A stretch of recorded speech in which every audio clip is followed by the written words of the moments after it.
जय हिंद दोस्तों। अफगानिस्तान में जो कुछ भी हुआ वह दुनिया ने भी देखा, हमने भी देखा। और किस प्रकार से अमेरिका के विड्रॉल की वजह से जिस प्रकार से विड्रॉल हुआ और 20 साल तक उनकी प्रेजेंस के बावजूद भी वो जो चाहते थे वो सब नहीं हो पाया, ये सबके सामने है। और इस पर अब और डिस्कशन करने की जरूरत नहीं है। अगले वीडियो में हम शायद ये डिस्कशन जरूर करेंगे कि मैं एनालिसिस कर रहा हूँ कि क्या क्या एज अ डिफेंस एनालिस्ट हमको दिखता है कि गलतियां हुई, तो वो डिफेंस एनालिस्ट के रूप में हम बात जरूर करेंगे। लेकिन अब इसका पॉलिटिकल एनालिसिस और जियो पॉलिटिकल एनालिसिस तो सामने रखा है कि जो हो रहा है वो सबको दिख रहा है, जो हुआ है वो सबको दिख रहा है।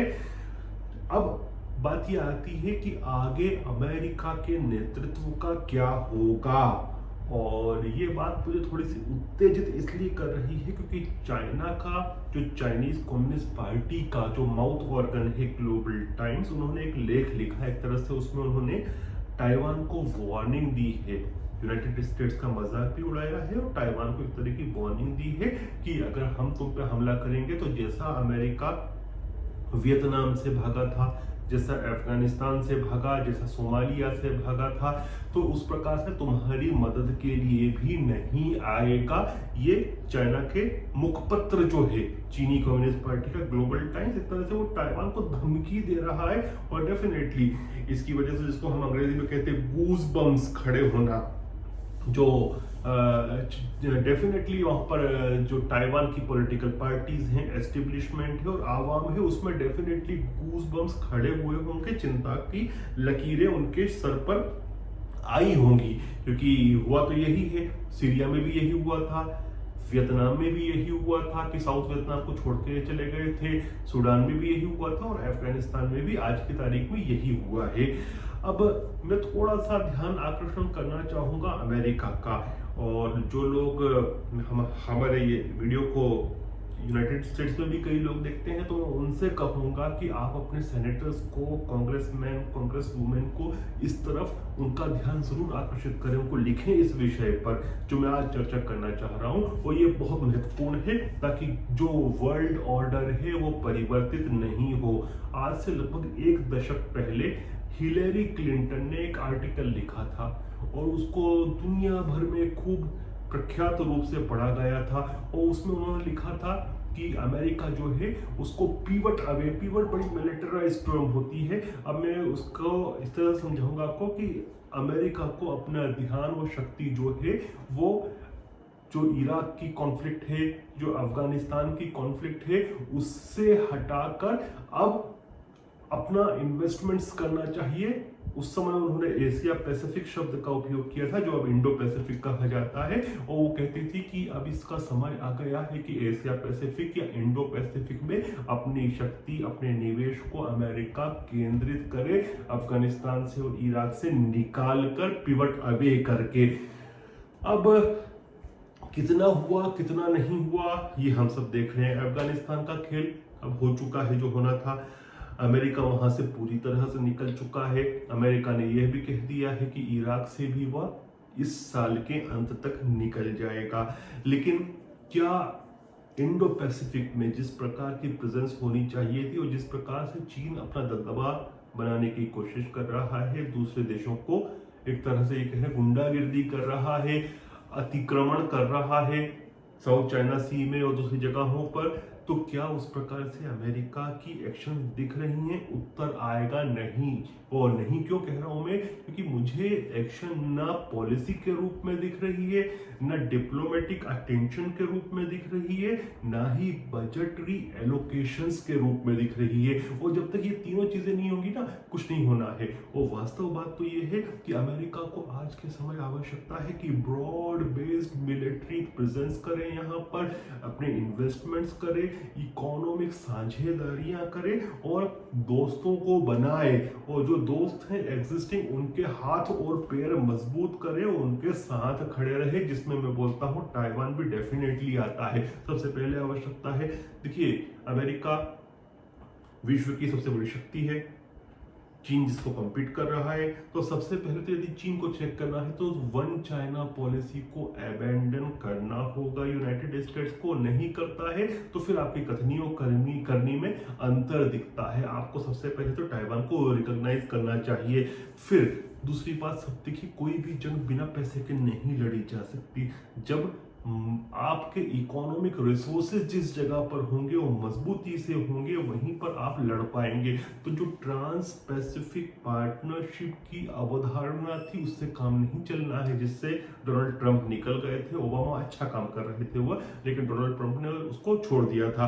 अब टीटीपी से काम नहीं चलना है, टीपीपी से काम नहीं चलना है, ट्रांस पैसिफिक पार्टनरशिप से। अब आपको टीपीपी प्लस की जरूरत पड़ेगी। और प्लस में ये कहता हूं कि उसके अंदर हर देश होना चाहिए क्वाड का, उसमें हर देश होना चाहिए आसियान का। फिर एक जॉइंट नेवल प्रेजेंस जो कि क्वाड प्लस की हो, उसकी आवश्यकता है। और मैं ये बात क्यों कह रहा हूं, क्योंकि अमेरिका की नेवी जो है वो आज उस स्थिति पे नहीं रही है जिस स्थिति पे पहले थी। मैं थोड़ा से आंकड़े आपके सामने रखना चाहूंगा कि 2011 में यूएस की जो नेवी थी उसके पास 12 ज्यादा बैटल फोर्स शिप्स थे चाइनीज नेवी के कंपैरिजन में। लेकिन आज की स्थिति में आप देखें तो चाइना के पास लगभग 40 शिप्स ज्यादा हैं यूनाइटेड स्टेट्स की नेवी के कंपैरिजन में। तो आपको ये दिख रहा है। तो फिर यदि अमेरिका को नेवल पावर में चाइना से कॉम्पीट करना है तो उसको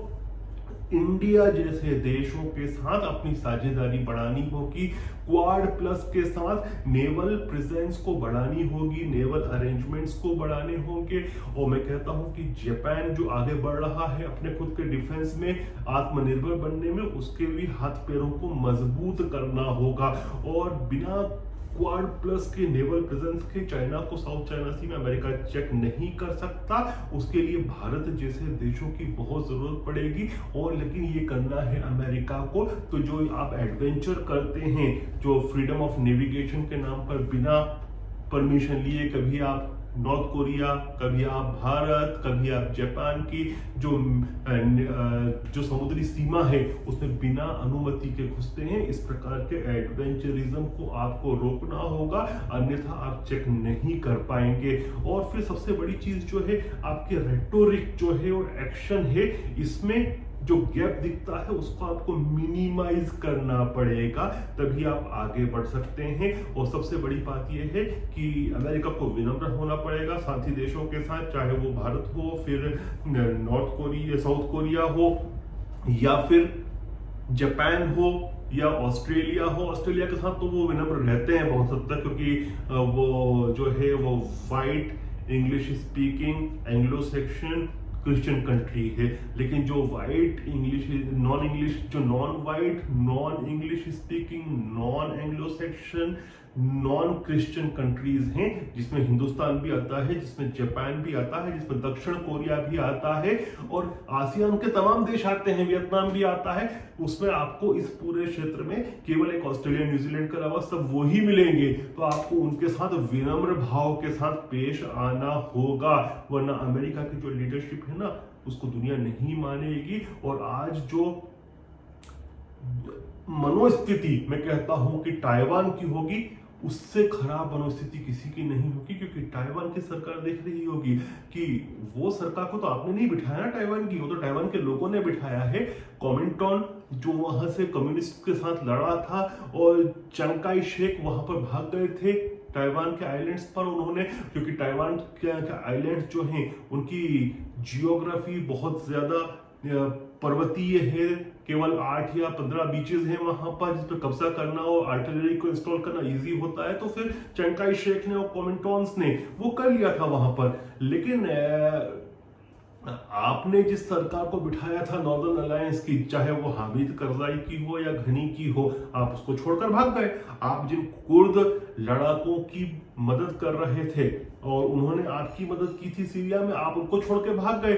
आप जो साउथ वियतनाम को सपोर्ट कर रहे थे नॉर्थ वियतनाम के कंपटीशन में और लड़ाई में, आप उनको छोड़कर भाग गए। तो यही मनोदशा आज ताइवान की होगी। तो आपको आज ताइवान के साथ खड़ा होना पड़ेगा, खड़े होते हुए दिखना होगा। वो आपके कमिटमेंट्स जो हैं अपने दोस्तों के साथ, चाहे फिर वो भारत हो या जापान हो या फिर वियतनाम हो आज की स्थिति में, या फिर दक्षिण कोरिया हो, उनके साथ सुदृढ़ दिखने होंगे। आप उसमें बार बार परिवर्तन नहीं कर सकते। और आप जो एक तरह से अहम दिखाते हो, उस अहम को आपको त्यागना होगा। तभी आप non Christian, non white, non English speaking, non Anglo section countries के साथ काम कर पाएंगे। और थोड़ा सा आपको मिडिल ईस्ट से निकलकर चीन के ऊपर ध्यान देना होगा, क्योंकि मिडिल ईस्ट में भी आपने ग्राउंड खो दिया है। इराक से आप खुद हट रहे हो। मुझे नहीं लगता कि आज की तारीख में सऊदी अरब, यूएई और इजराइल भी आपके ऊपर पूरा विश्वास कर पा रहे होंगे। तो मेरी बातों को तवज्जो दो, ध्यान रखो। और ये सभी कंट्रीज जो हैं उनको आप इंग्लैंड की तरह, ऑस्ट्रेलिया की तरह, कनाडा की तरह ट्रीट नहीं करें। ये non Christian, non Anglo section, non English speaking countries हैं, नॉन वाइट कंट्रीज हैं। तो respect them and respect what they are. बहुत ब्लंट बात बोल रहा हूं मैं, यूजुअली जियो पॉलिटिक्स में नहीं बोली जाती, लेकिन जो सच्चाई है वो बोलना चाहिए। मैंने इसलिए आज सच्चाई बोली है। जय हिंद, जय भारत।